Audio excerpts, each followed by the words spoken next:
is the life meant for me and you. So I hope you get to live it too. Yeah, I'm here with Chef Ronnie, talking about the Alexander Vineyards wine party that we had just a few days ago. I think it was a great success. The wines were fantastic.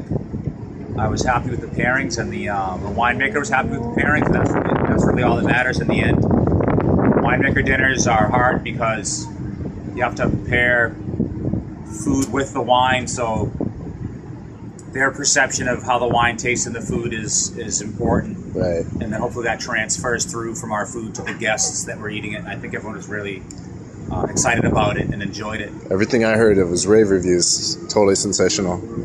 So what kind of went through your head during the creation process? Well, after we figure out the profiles for the wines, a lot of it's basic, certain things go with game and certain, a red meat, certain things go with seafood. And once you get through all that, then you have to figure out the nuances, sweet and acid, and if things have a stringent flavor or what the wine can handle on different levels.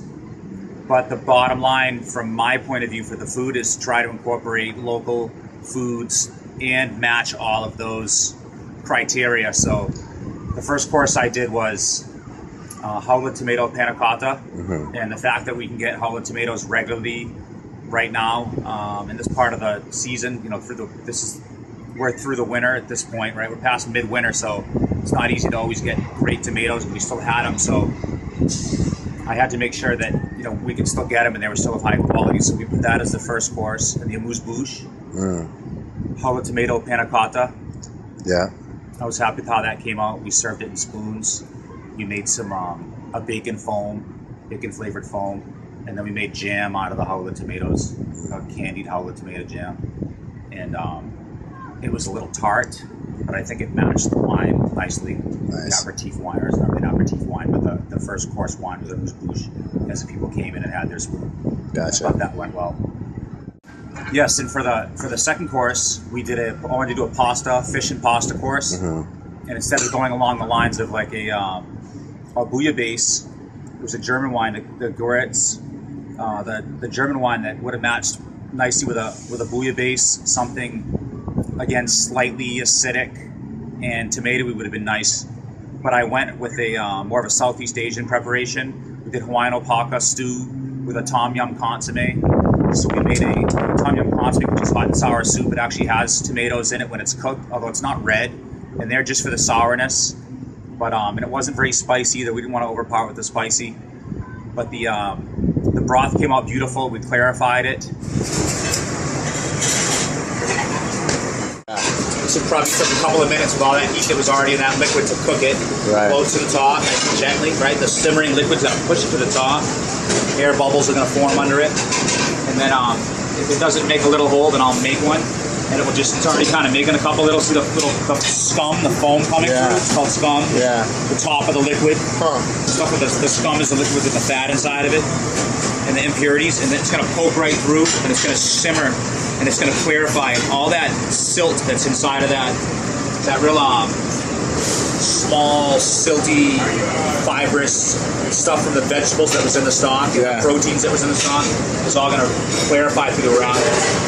And then I'll be able to gently kind of cut the wrap into sections and pull it out. And there'll still be pieces in there, but all the silty stuff will be stuck to the chunks of the wrap.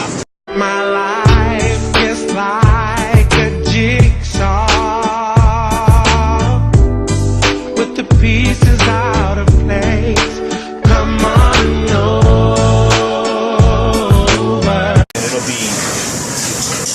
And it'll be visually appealing because it will be, when we're done with it, it'll be crystal clear and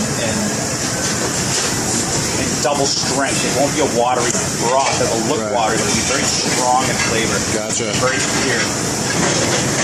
And served it with some roasted hamakua shimeji mushrooms, and we made some squid ink capellini. And since I had acquired the squid ink foam, I thought it would also be, since I acquired the squid ink itself, I thought it would be cool to make a foam out of it as well. And that wasn't listed in the menu, but that little briny, salty, oceany flavor goes well with the consomme and with the fish. It was great. That had a cleaner. I wanted to try to achieve some cleaner flavors, So I clarified it, even though it has the seafood part of it. Like I said, to keep it oceany, briny, but clean in flavor at the same time. So the third course was an 03 Merlot, I believe, and that was we did a quail duck-in, of course inspired by the turducken around the holidays. We were trying to get a poultry as a game meat for our Merlot. We decided to stuff it with foie gras to richen the whole thing up, kind of put it over the top. What is this, chef? This is the stuffing for the quail. It's a chicken mousse with herbs and seared foie gras inside of it. Foie gras is still illegal in Hawaii. It was lobbied to keep it legal. It almost went to legislature that it was going to get banned here, like in California, because the candy ass hippies can't have foie gras because they consider it unethical to animals. But Hudson Valley, the people that grow this invite anyone to come to their farm and see what their practices are. In fact, Anthony Bourdain did a show based on it. What their practices are not unethical. Animals are force-fed, but they have a gullet.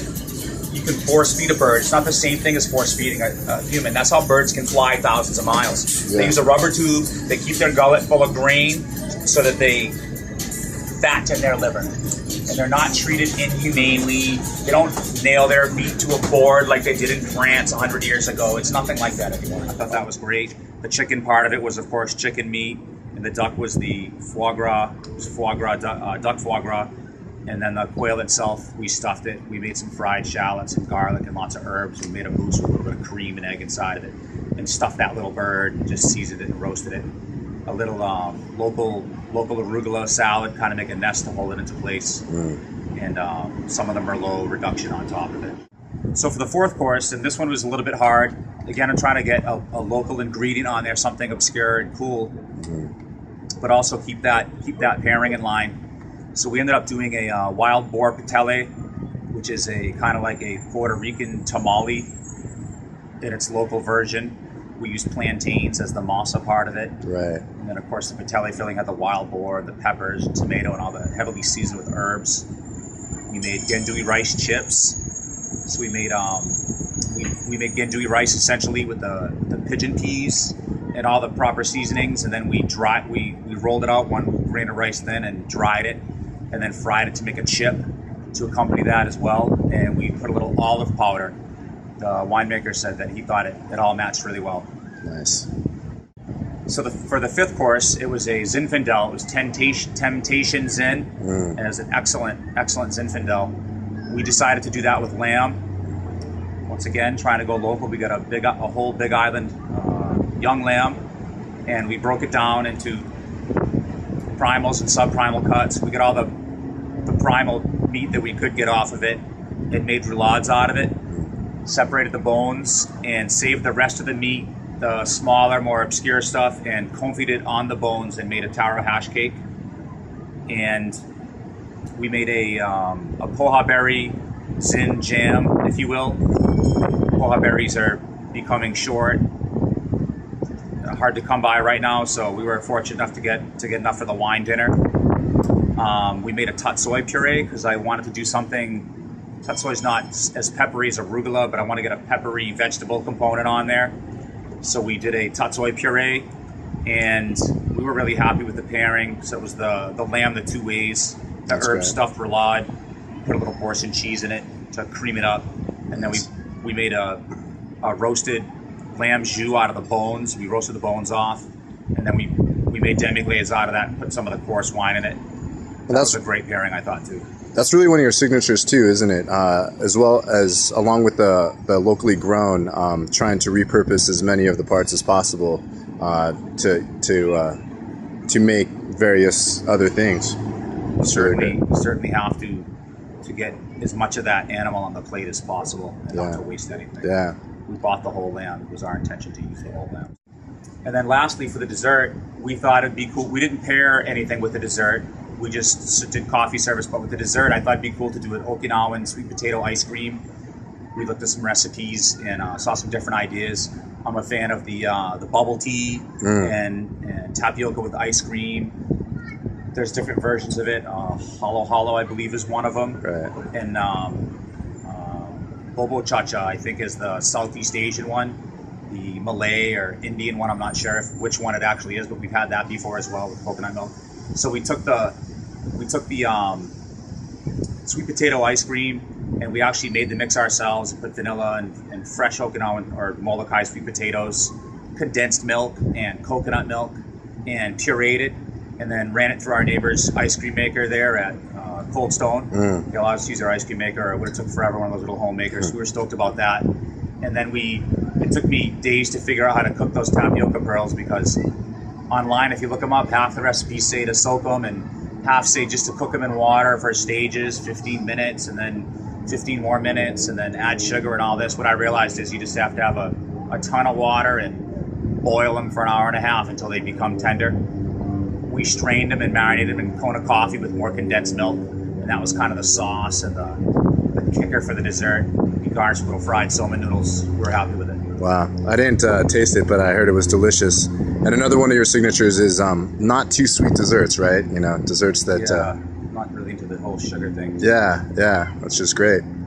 Really, it's really great to get some insight into all of this prep work that goes on. We have the Knock and Langtree party coming up March 11th. That's coming up really soon. You're preparing for that, right? That's another round of great wines. Yeah, I'm excited for that one as well. Great. Hopefully we get to do these a fair amount, because from the feedback we're getting, they're smash hits. Awesome. Thanks again.